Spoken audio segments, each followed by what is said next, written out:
Hello, welcome to another Real Raw Moment, and today's is entitled, Are you having your needs met? Are you meeting your own needs? And or do you even know what those needs are as you go through parental alienation? So let's get into it. All right. If I'm tucking my hair behind my ears, we're going to get into some good stuff. So I've recently been mulling this over, and actually not even just mulling it over, it's kind of slapped me across the face about my own needs, whether I'm neglecting them, and then even meeting them, what I think I need or I know I need, not feeling guilty about it, and justifying it when I'm in parental alienation, and things that most people would look at and go, well, why wouldn't you do that? And a great example today is I got my hair done. I got cut, I got colored. It's been a long time. Um, because I felt that that was not a worthy place to be putting my energy, my time, even my finances, because I'm in the middle of PA. Not only am I in the middle of PA, I am in the middle of now a somewhat, no, let's just call it in the middle of a thing. Let's just call it that. And if you know, you know. So I've been analyzing where my bandwidth goes, my energy goes. What do I have energy for? What am I giving my energy to? What do I need? Oh, what do I deserve? Let me tell you. In therapy, those are the two questions that my therapist has tried to get me comfortable with. What do you need? And what do you deserve? I need nothing and I deserve nothing because I'm in the middle of parental alienation, myself as a parent, grandparent. I hear this from other people that I coach, people that I just talk with, groups that I'm in. What do you need? I need to see my children. I need to see my grandchildren. Well, that is true.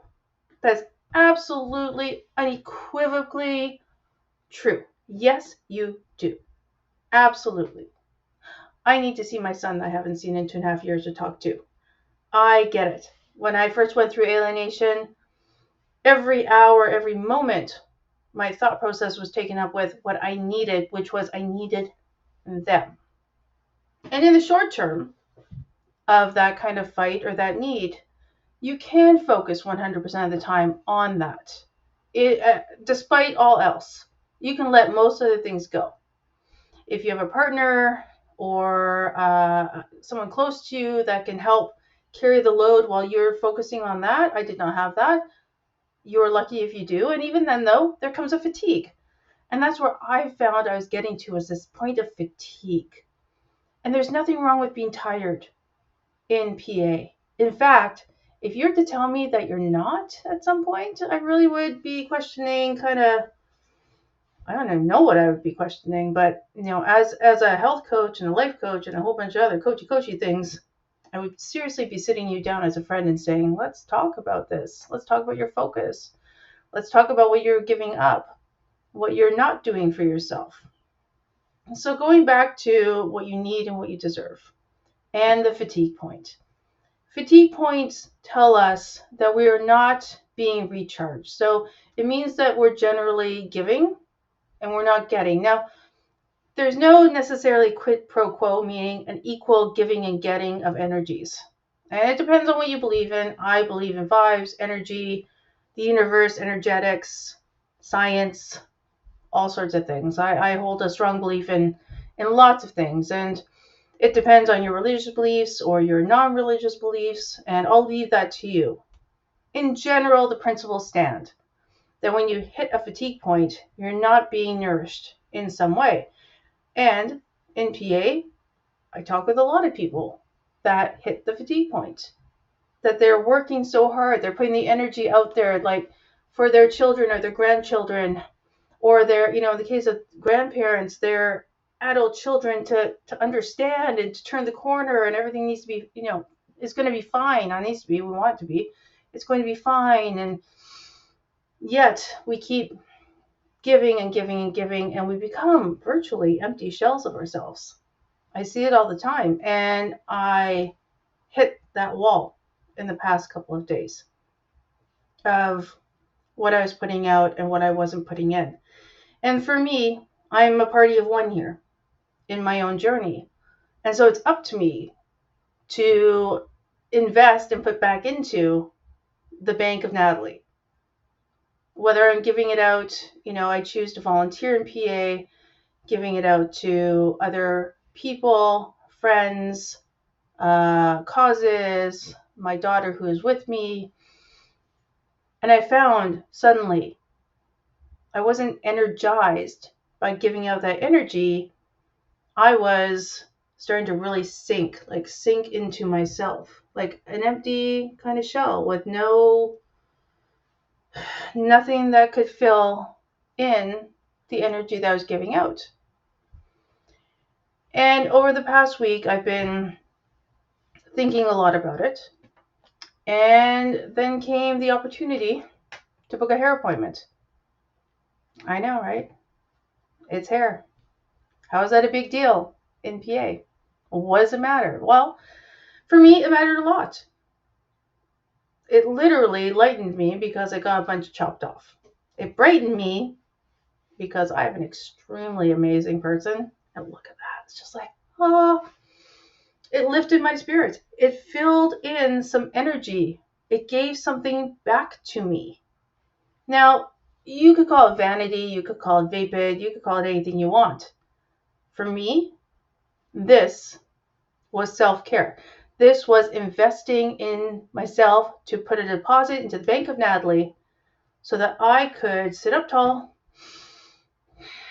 move forward, put energy out into what I need to, which is some of my own stuff and other places I choose to put it, and carry on today. Because if I didn't do that, if I had not taken the moment to make this deposit, I would be really tired. And I am tired today, not gonna lie. Getting my hair done, it's one part. Has it done a lot for me today? Yeah. It's giving me the energy to do this video. It's giving me the energy to pick myself back up and say, okay, hey, yeah, I'm going to share my thoughts and feelings on replenishing yourself and figuring out what needs to be met. What needs you need to meet within yourself. There we go. And so tonight is also the full moon.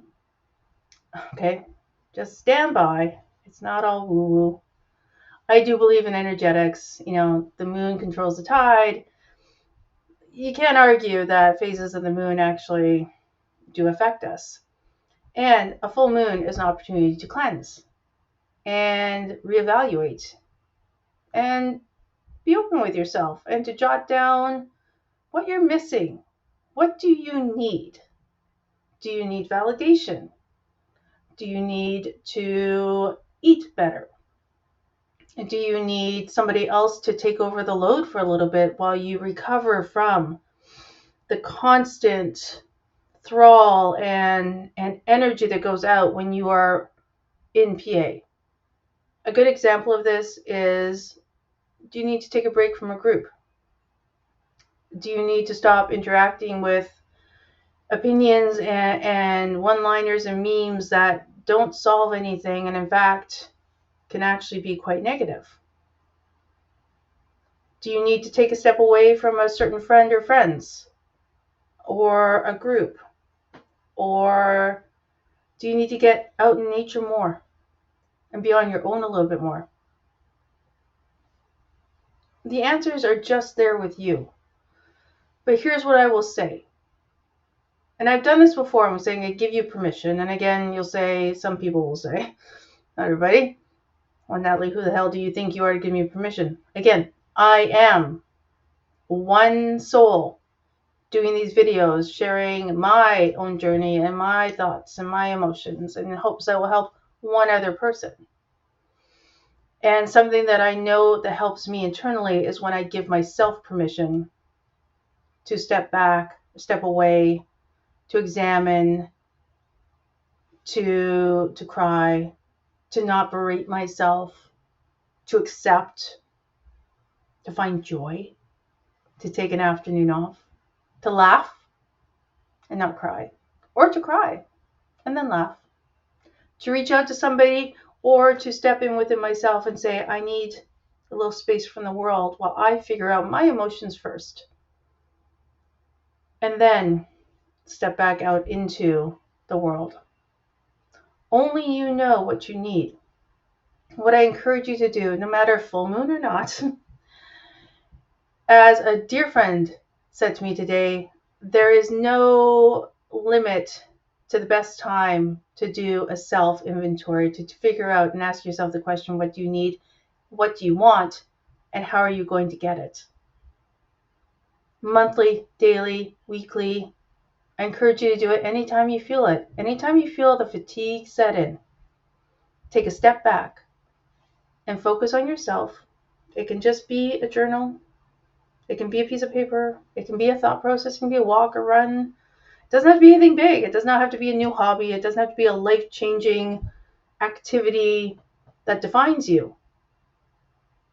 I think it's actually important, and as this dear friend has pointed out to me over the years, to do that inventory, to ask those questions of yourself, because you are in control of where you put your energy.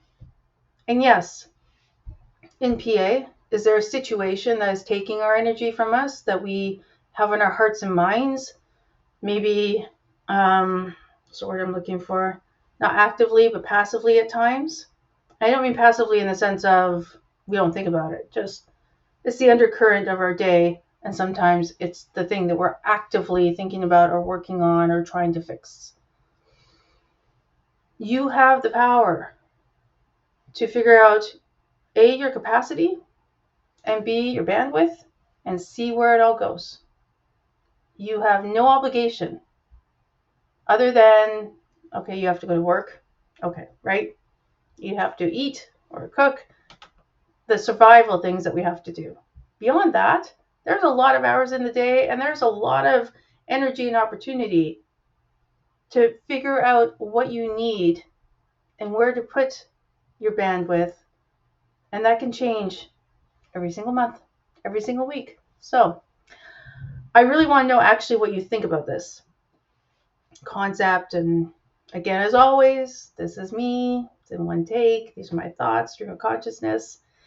This is a process today that really struck me after a few days of struggling with fatigue and mental fatigue, emotional fatigue, not quite feeling fulfilled, not at all, actually, very, very empty, and not quite knowing why. And getting to the point today where, yeah, did the haircut do it? Actually, it helped.